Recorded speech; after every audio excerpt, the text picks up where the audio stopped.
And I do really appreciate you doing this. All right. So first thing, just some basic stuff. Market, ideal client, size of the company. I know you're in Memphis. We just talked about that.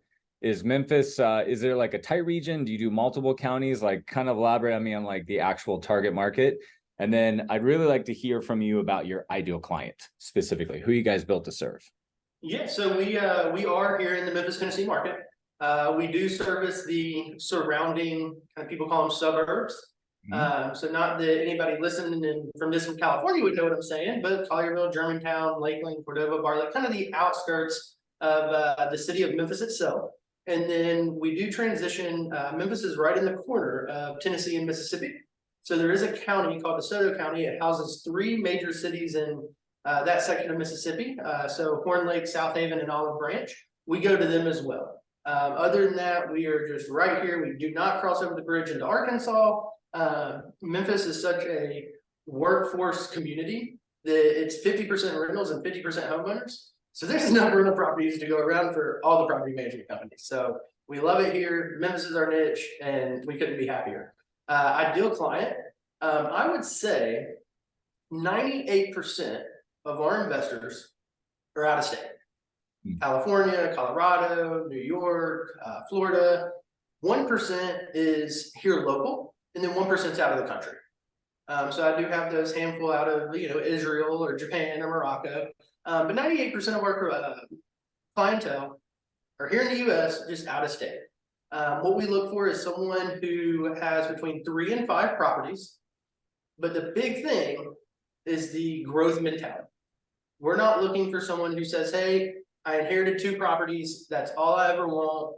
I just don't want to do it. Right. Now, if they're great properties, we don't have any spare clients by any stretch of the imagination. But our ideal client is someone who wants to continue to grow, add 1 property a year, every single year to build that generational wealth or that retirement fund or their kids' college fund. Is who we look for in a nutshell. Did you say 1 company a year or 2? Sorry, 1 property a year or 2 properties a year? What did you say? We would love for them to add 2 properties a year. Yeah. Well, what did you say? 1 property a year? Do what now? What did you say before? Was it 1 property per year? Yeah, I think I said if they're looking to add 1 property a year, yeah, then they're ideal for us. Beautiful. Okay. I mean, that's my marketing strategy, or my growth strategy, I should say. Not all in one market, but yeah. So I do realize it's a different kind of investor, which is great.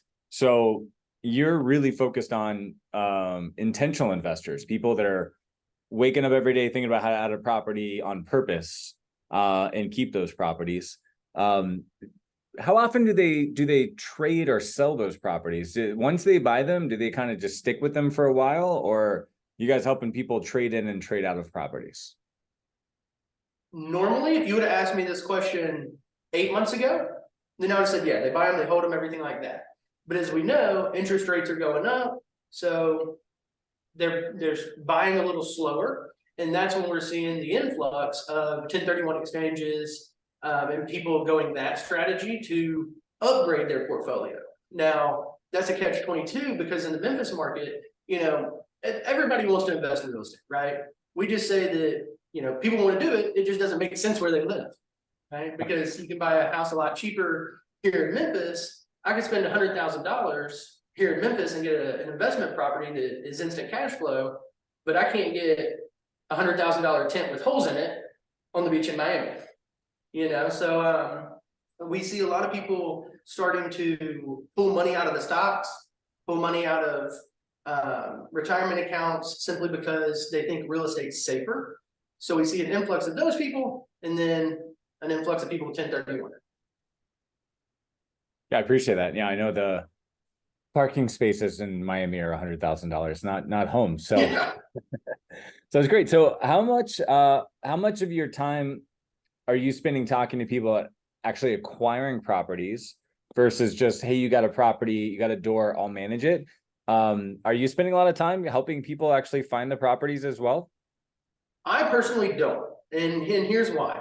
We have over time built a kind of a setup to where I can confidently say we have rock stars in every position within our company. So we have our acquisitions team, the rock stars, right? Just like our maintenance team, just like our renovations team, just like our new build crew. So when somebody says, hey, I'm looking to acquire a property, it's very easy for me to go, man, okay, let me hear you out. Here's who I'm going to pass you on to. You're going to get white glove service through them, and then you'll come right back to me and we'll just rock and roll with property management. So luckily I don't feel the need to, oh, no, I have to do it all myself because, I want to make sure it's done right. They're rock stars. Here you go. Let them help you find a property. So having that balance of knowing I have that person there makes me be able to turn around and go after the people who already have properties that are maybe managed by a different property management company. Great. Okay. So you as a company are talking a lot to these investors, but you personally don't have to because you got another department for that. And so then you free yourself up to go focus on the investors that already have a handful of properties in Memphis, which I think is an amazing share. Is that correct? Yep, 100%. Great. So the company is definitely helping investors like me here in South Florida. If I called you, I'd say, hey, got a couple $100,000 like to buy a duplex or something like that. You're going to be able to serve me, but you're able to pass that off. And then you can just be like, no problem. When that's sold, when you buy that, I'm your guy. I'm going to manage that for you. And in the meantime, I'm going to go focus on investors that already have the properties today. Is that a fair summarization? Yeah, 100%. I mean, that's the goal and the key of being a kind of that full service, everything under one roof that somebody needs to be successful in real estate mentality is knowing that I have that person I can rely on to say, okay, here you go through, here's our normal process. That's nothing out of the normal for us. Right. And then I can pass them on to them. I can keep hunting new business and then they get passed right back. Great. So I'd like to know a little bit more about the Memphis market. I went to an investors conference early this year. I think it was January. And there was a representative there trying to get investors to invest in Memphis. And I don't have my notes in front of me, so I'm going to take some liberties here. But he said something like, most people in Memphis are renters. Like it is a renter town. That's what he was selling. But can you just tell us a little bit about the Memphis market? Because a lot of people were really excited. A lot of people raised their hands. They said they own rental properties in Memphis and people were excited about it. So what do we need to know, like as a national reader, about the Memphis market? Here's the key about Memphis. And I might have mentioned it a little bit ago, but we're a 50% renter, 50% homeowner, right? And we're like that because one, we have 7 Class 1 railroads that run through the city. We have the Mississippi River, which is tons of jobs out there on the docks. FedEx has its international hub here, which, by the way, is the 2nd largest air hub in the world, next to Hong Kong, I think it is. And then our interstate traffic for like over-the-road trucking, we have I-55 that runs from the East Coast to the West Coast, and I-40 that runs to the north and southern border, crossed in Memphis.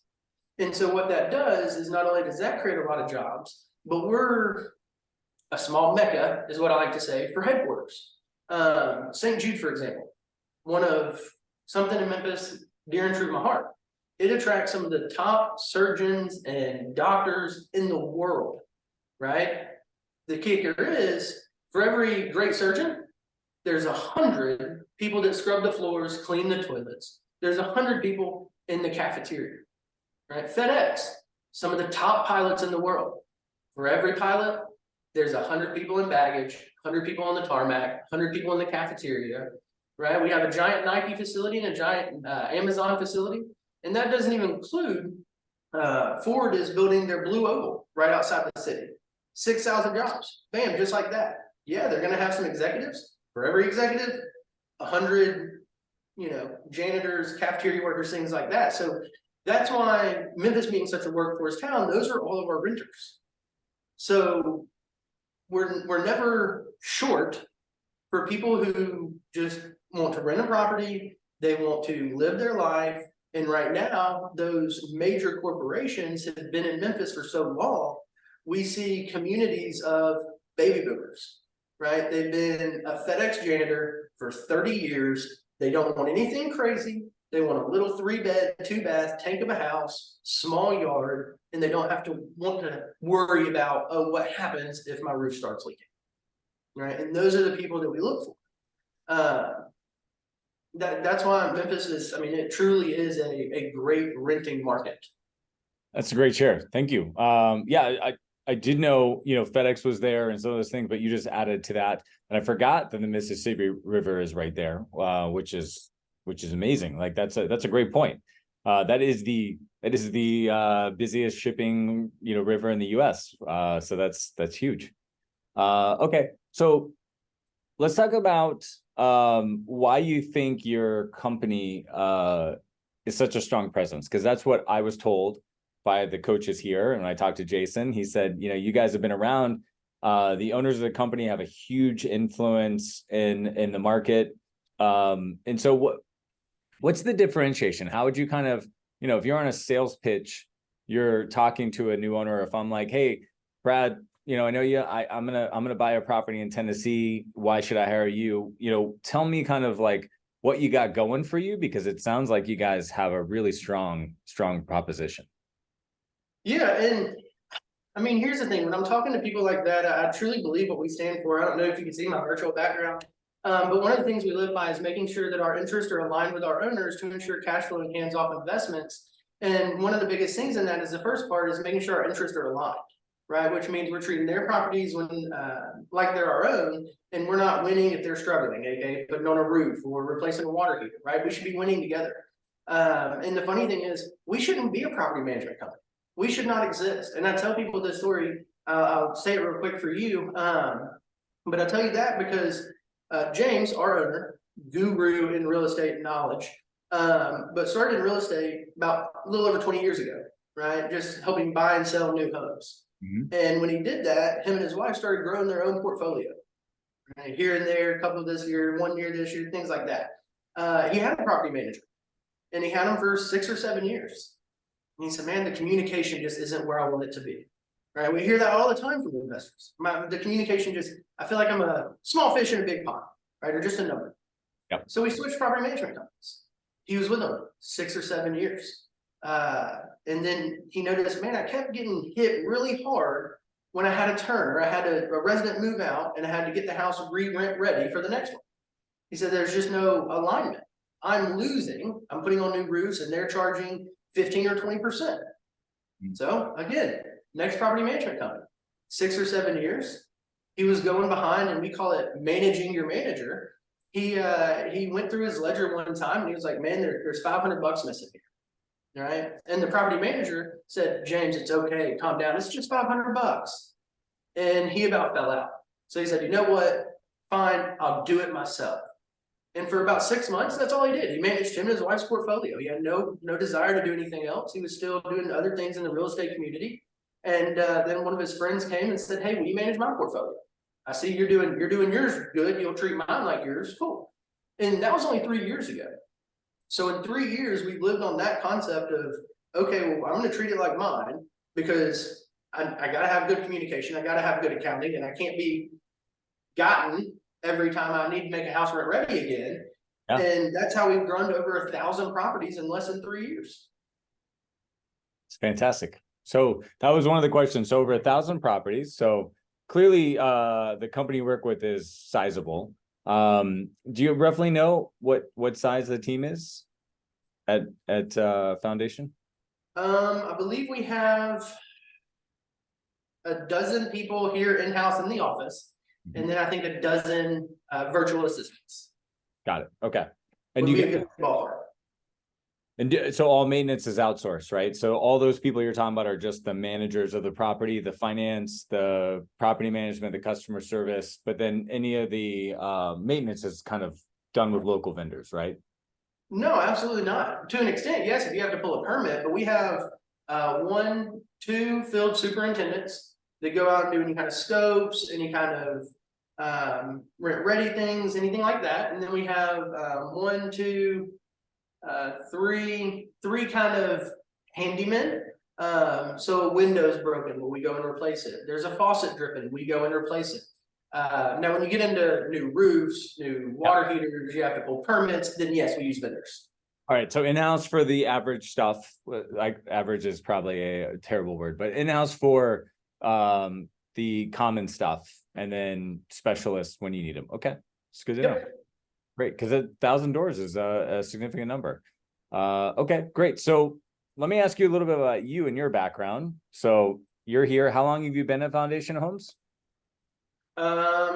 Since October, so 9 months. Got it. 9 months. Okay. And before this, what were you doing? Give me a little bit of background professionally for you.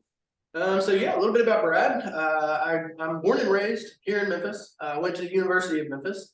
When I graduated there, I moved to Arkansas, Little Rock actually, where I was doing sales in the food industry, ice cream actually, which is pretty fun. Then I transitioned to sales in a telecommunications world. And then that's when me and my girlfriend at the time moved to Shreveport, Louisiana. I wanted to launch a sales company. So we were working with some rather large telecommunication clients and representing them out in Louisiana. And then that's where I got engaged. And right before we got married, my wife said, "Hey, look, we're about to start a family. We've been here for a couple years. If you want to move back to Memphis, let's go. Because when we have our first child, we're going to need help. It's going to be a headache. So we want to be near family." And I jumped at the opportunity. So back to Memphis we came. Started working in sales for Let me just home ask, service. because you wanted to be back in, like you kind of always wanted to be back in Memphis. Like, why did you? Oh, absolutely. Yeah. I Okay. love Memphis. All right. Got it. That was home. You wanted to come back. Okay. Keep going. Yeah, love Memphis. She said, "Hey, if you want to move back, let's go." So bam, back to Memphis we go. I spent 3 years when we moved back working for a home service company, doing sales for them, kind of plumbing, handyman, things like that. And then I've always been interested in real estate. I saw this kind of pop up. It was on, I think on an Indeed ad. Came in, talked with them, and kind of was really intrigued by the level of knowledge and things like that, because James was in my interview, our owner, along with our operator. And so, man, I was super excited from the day I walked in for the interview, and here I am. Love it. That's great. So really, like, to oversimplify it, you've kind of always been in sales and you've been in some home services. And then you were like, well, let's get back in real estate. And then you saw an ad for this. And then did you already move back to Memphis, or did you move back for this job? No, I was already back in Memphis. I was back in Memphis. I've been back in Memphis 3 years before I started here. Okay, got it. And did we help hire you? Do you know, did you interview with one of us, or did you get coached after you came on board? I believe y'all were working on hiring a girl that was interviewing right when I was starting my interview process. And I think I beat her out and then turned around and instantly came to y'all. Got it. Okay. So did you interview with one of our team? Like, I know you know Jason really well. Did Jason or Jen or somebody interview you, or did you just come on board? I think I had an initial interview with Jen. Okay. All right. So then we were involved in the process. Okay. Yeah, y'all were involved in some form or fashion. Absolutely. Yeah. Okay. I was just curious. All right. So, I always like to hear about that, and not to toot our horn at all, but I do think some property managers know how to court people and some don't. What was the interview process like for you? Because was it good? Were you excited? Were you impressed? Or was it just kind of like, I'm taking this job and I don't know what's going to happen? I always love to hear this story. Like, how did you feel when you took the job? I mean, it felt really good. It was one of those things when we sat down in the initial interview, it was, okay, we don't really have this position. We don't really know what the position is going to look like. We're not even going to train you here in-house. But we're going to figure it out. Right. So it's kind of like that airplane analogy. Right. I hate flying myself personally. So if I'm on a plane and we hit some turbulence, I start freaking out and I'm like, Lord, somebody give me a drink. Right. But if the pilot comes over the speakerphone and he's like, "Hey guys, FYI, we're about to hit some turbulence, no big deal." Then we hit it and I'm a little less, I don't have a heart attack, and I'll still take that drink, right? So knowing that, hey, it's gonna be a little rocky because we don't really know the position and we're not even the ones that are gonna train you, AKA because I'm coming to y'all, was a reassuring but exciting kind of aspect to it. But then I had like 2 meetings with y'all, and I was like, man, I'm not gonna be able to do this. No worries.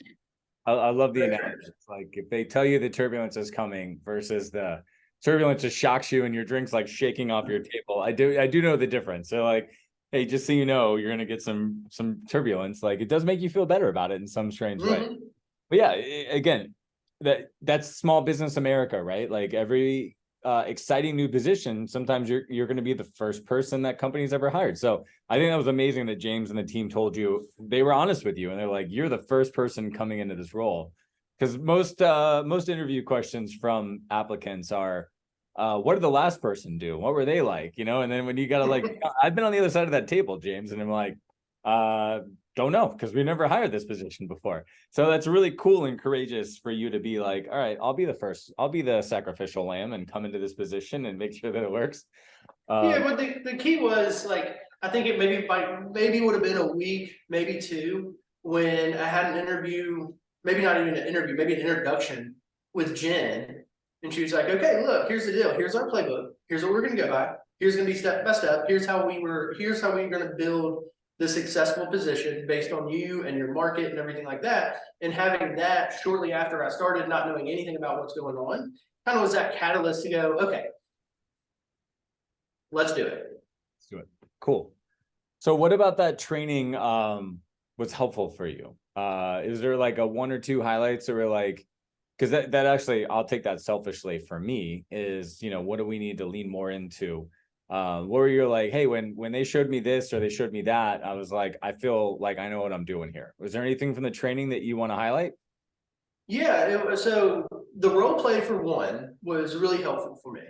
But I think the most important for my personal mindset and belief in the way I think is I was taught the why behind the what. So hey, we're gonna say this first, and here's why. We're not gonna say this until after we do this, and here's why. And so knowing, because I came with like no property management background, like absolutely none. I don't even remember the last time I was in an apartment, much less. But knowing the why behind the what of the structure of that script helped me go, okay, now I get it. Let's do it. That's great. Really, really clarifying. All right. So let's talk about going forward. Jason prepped me for this call and he said, you got some big goals, you got some big things you're trying to do. Tell us like what you're thinking. What's next for you? Where are you trying to go? What are you going to work on? What in that same vein, do you have any advice for somebody else just starting out in your position? So one funny you mentioned this, and tell Jason I appreciate for him trying to put me on the spot or knowing he's putting me on the spot. But no, one of the big goals or fun ideas that I want to do is, and I think you and I had this conversation. There's not really any podcast or there's not any scripture or videos or any kind of content online or podcast or anything like that meant for BDMs. Right? Yeah, there's some awesome podcasts. You got 300 to 3,000 awesome podcasts. I love listening to it. But guess what? It's meant for an owner. Yeah. It's meant for an owner to go, okay, how do I scale my business? Not for a business development manager to go, okay, you should try X, Y, and Z when you're cold calling prospects. Right. So a big goal for mine is to either find that, get involved with that. I'll start one if I have to. That's why when you mentioned this, I was like, dude, I love this idea. I love that you're putting this out there to the people. It's going to go to sit in people's offices where other BDMs can read it and they can watch the video. So I love that. So thank you again for doing this. But no, like advice for people starting out as BDMs. I mean, one, you got to have fun, right? You got to have fun in what you do. I cut up with clients, like I have fun with them. More importantly, you got to be genuine. Right, because property owners or investors, they can see that. If you're just trying to close the deal and that's all you care about, they're going to see it. So you got to be honest as well. And I like to live by one of the biggest things I struggled with when I first started. was I did not want to communicate bad news to owners. You know, whether if I just onboarded them or whether if they go, oh, well, can we change your termination clause, or, oh, can you lower your fees? Any kind of conflict or conversation like that I did not want to have. And Sure. so I had to build the mentality of, you know, people don't mind bad news, but they hate surprises. Yep. So if I try to bury, oh, our management fees 10%, or if you have 3 or more, it's 8%, right? And I try to bury that. Well, then when it becomes a surprise down the road, that's going to be a bigger issue. Yeah. Right. So trying to live like that has really helped change my personal mindset on how I interact and deal with conflict, you know, per se, or hard conversations with owners. So you're kind of thinking ahead and saying, how do I treat them in a way where I'd just rather get the conflict out of the way than have surprises later. Like, right. You feel like you're the bearer of the bad news is your responsibility versus the bearer of a surprise news. Am I hearing that right? Yeah, I think I've changed it to where it's not a bearer of bad news, because it's not. When I first started, I was like, oh, we're going to charge, you know, this much for a renovation, or we're going to hold somebody to X, Y, and Z, or we're going to, you know, not qualify a resident because of this. And so now they have a vacancy. It's not really bad news anymore. It's just, hey, this is how it is, right? This is how it is. But now if I don't say anything, when it's a surprise, it's like, oh, okay, this isn't good. Yeah. So I would say you want to be the truth teller. You just be like, I want to be the one that tells you the truth and tell you now, so you know how to do that, and then you trust me, versus it just looking at it as bad news. Am I understanding that right? I just want to make sure I'm getting that. So if I can use that goal to build trust to begin with, and then, you know, one of my favorite things is I do that by also starting my pitch off with what we don't do. I hear a lot of people start off with, oh, we do this. You should come pick us as your property manager. Man, I start off with what we don't do. I'm like, hey, dude, I do not have a crystal ball. I do not have a magic wand. This is real estate. But here's what the game plan is. Okay. That's great, Brad. I appreciate that. Share. Seeing inside the playbook. So we talked about where you came from before this, which is great. You've been here 9 months, so I wanted to cover sharing some great competitive advantages you guys have at Foundation Homes, which I think is super important. Talk about where you're going to go. So it's amazing. Sounds like you're really going to give back. Like, that's what I'm taking away from what you shared, is you want to give back to the, you know, you want to make sure other people stepping into Brad's shoes 9 months ago have more resources, right? And rather, you're doing that today with us, which is fantastic, and you're going to do that in your own way, which is amazing. What's your favorite part about the job? I always like to ask this question. Is there a favorite part? Is there like a win that you get where you're just like, I love it? Is it signing the deal? Is it helping somebody buy a home? What do you feel like is your favorite part of this whole job? So the salesman in me says, I love when they sign the deal. I love when I close the door. I love when, you know, I had an experience the last month where somebody interviewed me as Foundation Property Management, and they told me, they said, hey, we're interviewing another property manager. And I said, okay, cool, do you think? And I followed up with them a week and a half later or so. And they said, hey, we ended up going with this other person because of blank, right? They would change their processes and procedures a little bit for us, and X, Y, and Z. Okay, well, guys, save my number. If you ever need another set of boots on the ground here in Memphis, I'm here for you. Let me know. Let's see, 2.5 weeks later went by, and they called me and said, hey, please take all of our properties. We were with that property management company 13 days, no communication, no phone call, no email. We made a mistake, please come back. And those little small wins, man, I love them. You can't beat them. But I would have to say, you know, joking between me and you, when I talk to my friends, they all tell me the same thing. They're like, dude, you're getting paid to learn. And the first couple times they told me that, I was like, dude, you know, just let me do me. But really though, I'm getting paid, right, to learn an industry I'm interested in. Yeah. So I get to spend time around like James, our owner. I told you he's been in it 20 plus years, has his own portfolio. He is an investor, a large investor. And I get to spend time around him every day. Right. And so learning the aspects of how investors think, because that's where I want to get to. I would like to have a large portfolio and have a lot of passive income and pay for my son and future daughter's college and this, that, and the other. So having that ability is amazing. I love that. I do think that's an undersold portion of this job role that I talk about all the time with owners is, if you find an aspiring investor, and we've had people hire BDMs that are like 20 years old, right? Which is like crazy when you think about it, Brad. And they're 20 years old with like 2 properties already. But they're like, they're hungry they like this new generation, like they kind of like, they're because of YouTube and because of bigger pockets and all this stuff. Some people are like investors at 20 years old and they're like, well, what do I do for a main source of income? And it's like, well, come be a business development manager for a property manager, right? And just get around like a James or an owner. And I really appreciate that. I think that too many of us are forgetting what a great opportunity of mentorship comes with this role and what we can do from that. So I really appreciate that. And knowing you and I have similar aspirations, I'm trying to buy at least a property a year. I'm trying to have a diversified portfolio all over the country, all single family.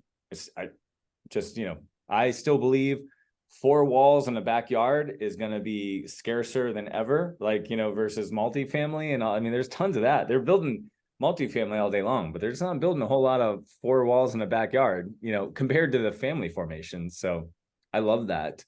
All right. I got 2 more questions for you. One, what advice do you have for another property manager looking for a Brad? Like if I'm in Cincinnati or if I'm in Minneapolis or if I'm in Boca Raton and I want a Brad on my team, who should I be looking for? What do you think the qualities are in you that I would want to look for to hire somebody like you? I would definitely tell them to do it 100%. Spend the money on training because it'll pay off for you in the long run.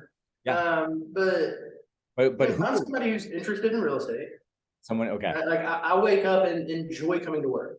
Yeah. Like I enjoy learning something new every day about, oh, well, if you have a property like this happens. And if you are looking to try this, then this happens. So learning about the real estate community inspires me. So finding someone who's interested in real estate, they have to be a people person in my head, especially if you're in some of those markets where your investors are there local and you're going to be in front of a lot of people. You have to be a people person.